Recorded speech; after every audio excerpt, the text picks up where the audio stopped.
بسم اللہ الرحمن الرحیم۔ السلام علیکم ورحمۃ اللہ۔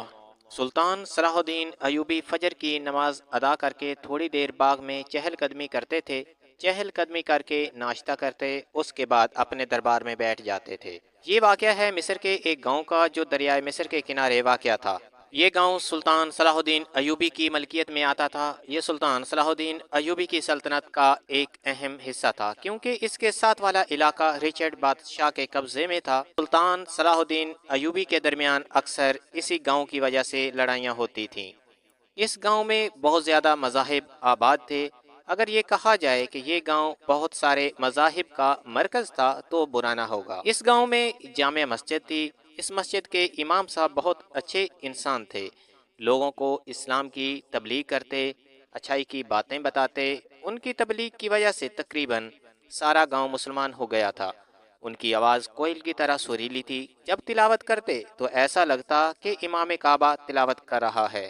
جب وعظ کرتے تو لوگ سننے کے لیے بیٹھ جاتے۔ ان کا کردار بھی بہت اچھا تھا جس کی وجہ سے انہیں لوگوں کو تبلیغ کرنے میں آسانی ہوتی۔ رچرڈ بادشاہ کو یہ بات ناگوار گزر رہی تھی کہ سارے کا سارا گاؤں ہی مسلمان ہو گیا ہے۔ عیسائیوں کے چند گھر رہ گئے ہیں۔ کبھی یہ گاؤں عیسائیوں کا قلعہ ہوتا تھا لیکن امام مسجد محنت اور تبلیغ سے یہ لوگ مسلمان ہو چکے تھے۔ یہ جون کے مہینے کی بات تھی کہ اچانک دریائے مصر کے اندر سے ایک شیطان نکلنا شروع ہو گیا جو ہر جمعرات کو نکلتا۔ اس کی آواز اتنی ڈراؤنی تھی، بچے سہم جاتے، بڑے اور جوان اس کی آواز سن کر کانوں میں انگلیاں ڈال لیتے تھے۔ اس کے منہ کی رنگت لال نظر آتی تھی۔ سر کے اوپر کالے رنگ کے دو بڑے بڑے سینگ تھے۔ اس کے منہ سے آگ نکلتی تھی۔ پہلی دفعہ جب یہ پانی سے باہر نکلا تو پورا گاؤں گھر سے باہر آ گیا۔ یہ شیطان کہتا کہ جو میں بات آپ کو بتاؤں گا وہ کرو گے تو سونے کے سکے ملیں گے، اگر وہ کام نہیں کرو گے تو میں تمہارا نقصان کروں گا۔ وہاں کے لوگ ڈر گئے اور پھر واپس عیسائی ہونا شروع ہو گئے، کیونکہ اس شیطان کے اعلان کیا کہ جو عیسائی مذہب اختیار کرے گا اس کو 100 سونے کے سکے ملیں گے، اور جو عیسائی مذہب اختیار نہیں کرے گا میں اس کے بچوں کو کھا جاؤں گا۔ وہاں کے لوگوں نے ڈر کے مارے عیسائی مذہب اختیار کر لیا، کہیں ہمارے بچوں کو یہ شیطان نہ کھا لے۔ طرف کچھ غریب لوگ بھی تھے، انہوں نے سوچا چلو کھانے کے لیے تو کچھ خرید لیں گے۔ امام صاحب نے لوگوں سے مشورہ کیا کہ ہمیں آگے کیا کرنا ہوگا۔ لوگ دن بدن عیسائی ہوتے جا رہے ہیں۔ اس گاؤں کے کچھ لوگ سلطان صلاح الدین ایوبی کے دربار میں حاضر ہوئے اور کہنے لگے، سلطان معظم، ہم دریائے مصر والے گاؤں آئے ہیں، ہمارے ہاں کسی چیز کی کمی نہیں۔ امام صاحب نے محنت اور تبلیغ کر کے لوگوں کو مسلمان کر دیا۔ سلطان صلاح الدین ایوبی نے یہ سن کر کہا کہ یہ تو اچھی بات ہے۔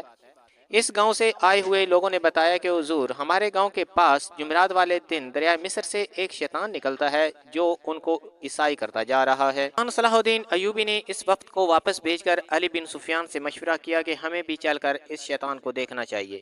علی بن سفیان نے اپنے گھوڑے جانے کے لیے تیار کروائے، تقریباً 50 سپاہیوں کا دستہ بھی تیار کیا۔ سلطان صلاح الدین ایوبی اور علی بن سفیان اس گاؤں کی طرف روانہ ہوئے۔ وہاں جا کر اس شیطان کا انتظار کرنے لگے۔ رات ہوئی، ہر طرف اندھیرا چھا چکا تھا۔ اچانک ایک بہت بڑا شیطان پانی کے اندر سے نمودار ہوا۔ اس کی آنکھیں نظر نہیں آ رہی تھیں، بڑے بڑے سینگ تھے، منہ سے آگ کی لاٹیں نکل رہی تھی۔ سلطان صلاح الدین ایوبی نے اپنے سپاہیوں اور علی بن سفیان کو کہا کہ تم لوگ خاموشی سے اس کو دیکھو، یہ کوئی مجھے شیطان نہیں بلکہ انسان لگ رہا ہے۔ سلطان صلاح الدین ایوبی اس کا انتظار کر رہے تھے کہ کب یہ کنارے کے پاس آتا ہے۔ آخر جب وہ سونے کے سکے باہر پھینکنے کے لیے آیا تو سلطان صلاح الدین ایوبی خاموشی سے دریا کے اندر چلا گیا۔ کافی دیر گزر گئی تھی لیکن سلطان صلاح الدین ایوبی دریا سے باہر نہ آئے۔ علی بن سفیان نے سپاہیوں کو کہا کہ آپ لوگ یہاں پر رکو، میں سلطان معظم کو دیکھ کر آتا ہوں۔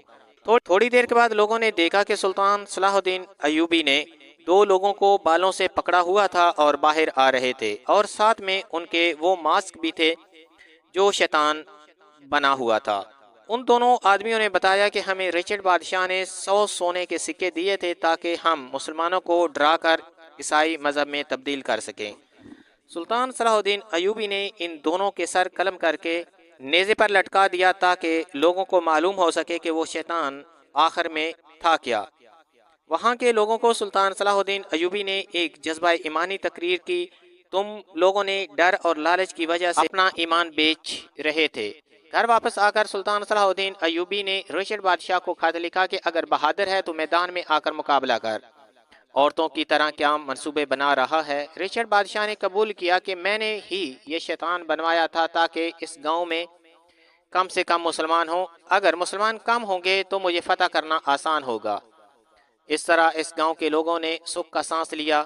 اس طرح سلطان صلاح الدین ایوبی نے رچرڈ بادشاہ کا منصوبہ ناکام بنا دیا۔